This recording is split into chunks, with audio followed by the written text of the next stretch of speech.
Flowers TV ഇപ്പോൾ യൂട്യൂബിൽ പ്രേക്ഷകർക്ക് ലൈവായി കാണാം. ഉടൻ തന്നെ ഫ്ലവേഴ്സ് കോമഡി യൂട്യൂബ് ചാനലിൽ ജോയിൻ ചെയ്യുക.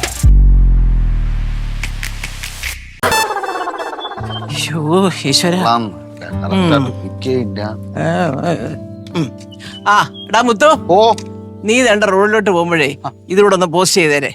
മേശപ്പുറത്ത് വെച്ചേരാ കൊച്ചമ്മ, ഞാൻ പോസ്റ്റ് ചെയ്തേക്കാം. വെക്കാം. ഓ മറക്കല്ലേ? ഇല്ല. എന്തോടാ കൊണ്ടുവരുന്നേ? എങ്ങോട്ടാ തള്ളി പിടിച്ചോണ്ട് പോണത്? നിങ്ങള് മാഡത്തിനാണ് കാണാൻ. തോന്നുന്നില്ലേ?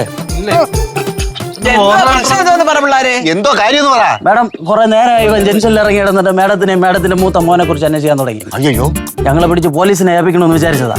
പിന്നെ മാഡത്തിനെ കണ്ടുവന്ന് സംസാരിച്ചിട്ട് പോകുന്നതാണ് അതിന്റെ മര്യാദ. അതുകൊണ്ടാണ് ഇങ്ങോട്ട് കൊണ്ടുവന്നത്. അവനെ മോന്ന് കാണട്ടെ. മോന്ന് കാണിച്ചു കൊടുക്കണം.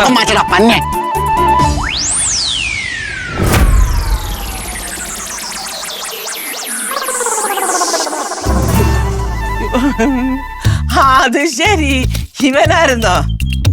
ഇവന്റെ കാര്യം ഞാൻ നോക്കിക്കോളാം. നിങ്ങൾ നോക്കിയോ. അയ്യോ എന്താ ഇവിടെ ഒരു ബഹളം?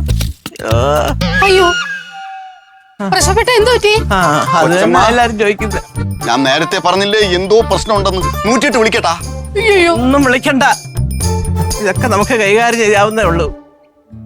എന്താടാ നിന്റെ പ്രശ്നം? രാവിലെ ഇവിടുന്ന് തുള്ളിച്ചാടി ദേഷ്യപ്പെട്ട് പോകുന്ന കണ്ടപ്പോ ഞാൻ വേറെ എന്തൊക്കെയോ വിചാരിച്ചു. ഇതിനാണോ നീ പോയത് പുറത്തോട്ട്? എന്താ നിന്റെ പ്രശ്നം?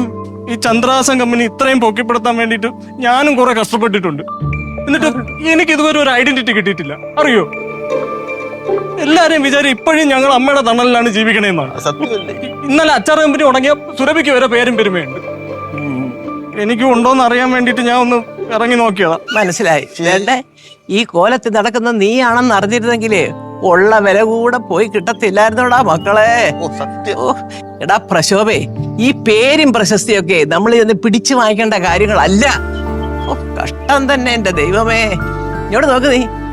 നമ്മളെ എവിടെങ്കിലും ചെന്നൊരു മൈക്കൊക്കെ കെട്ടിവെച്ച് കുറെ തോരണമൊക്കെ കിട്ടി 10 പേരെ കൊണ്ട് കൈയടിപ്പിച്ചാലൊന്നും പേരും പ്രശസ്തിയും വരുത്തില്ല മോനെ. എനിക്ക് അറിയാൻ വേണ്ടി ചോദിക്കുക, നിന്നെ ആരാ അറിയാത്തത്?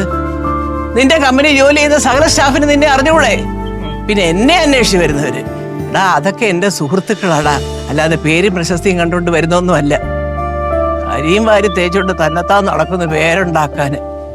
എന്താ ഇവിടെ ഇവന്റെ പ്രശ്നം എന്താ? എനിക്കൊന്നും മനസ്സിലാവുന്നില്ല. ഇതിനൊക്കെ ഇവനെ പ്രേരിപ്പിച്ച് ഇറക്കി വിടുന്ന ആരാണെന്നൊക്കെ എനിക്കറിയാം. ഇനി മേലാൽ ഇമാതിരി വേണ്ടാത്ത പരിപാടികൾ വല്ല ഇവിടെ കാണിക്കാൻ പദ്ധതി ഇട്ടാല് ചെവുകുറ്റി അടിച്ച് പൊട്ടിക്ക് ഞാൻ. പരാജയം എന്ന് പറഞ്ഞാലുണ്ടല്ലോ, സമ്പൂർണ്ണ പരാജയമാണ് കേട്ടോ. എന്താണ് കേറി അവരോട് പോയി കുളിക്ക് പോ. ചെല്ലടി. കണ്ടമാൻ അടി കിട്ടിയതല്ലേ മുറിവെണ്ണ കുളിപ്പിച്ച് നേരെ ആക്കാം അവനെ. എന്ത് ചെയ്തെന്തോന്നാ ഇത്? എന്റെ പൊന്നു കൊച്ചമ്മ, മാനക്കേടെന്ന് പറഞ്ഞാ മാനക്കേട്. എന്തൊരു കഷ്ടമെന്ന് പറ. ഈശ്വരാ, ഇതൊക്കെ ആരോട് പറയാൻ? ഇവനെയൊക്കെ എങ്ങനെ മനസ്സിലാക്കിപ്പിക്കും നമ്മള്? അല്ല കൊച്ചമ്മ, പ്രശസ്തിക്കായിരുന്നുണ്ടെങ്കിൽ എന്റെ കൂടെ കവിത ചൊല്ലാൻ വന്നാ പോരായിരുന്നാ? എന്തോന്ന് ചൊല്ല?